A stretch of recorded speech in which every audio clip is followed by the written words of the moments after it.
চলে এসছে আবার সেই বক বক মুরগি।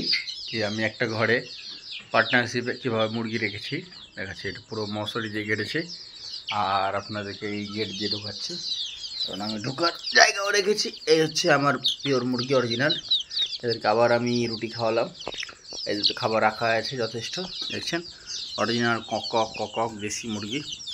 ওদের আরামের জন্য বল মই বানিয়েছি, মই পিওর অরিজিনাল ছুটি গাছের ডাল দিয়ে। আর এই দিয়ে পানি পাত্র, খাবারের পাত্র, খাচ্ছে, লাফাচ্ছে, যাচ্ছে। আমার হোয়াইট রানি দেখতে পাচ্ছেন, সব চলছে এক ঝাঁক। ওরা আবার এই ফিট খাবে, এতে খাবার রাখা আছে, যখন যার ইচ্ছা খাচ্ছে, চলছে, কোনো ব্যাপার নেই। মনে হচ্ছে কিছু খাবার দিচ্ছি, এই কারণে দেখছেন হেভি সাইজ হচ্ছে, হেভি সাইজ কক।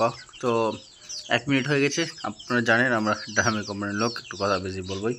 তো আজকে অবধি, ভালো থাকবেন, সঙ্গে থাকবেন, সাপোর্ট করবেন। ট্যাক ট্যাক ট্যাক।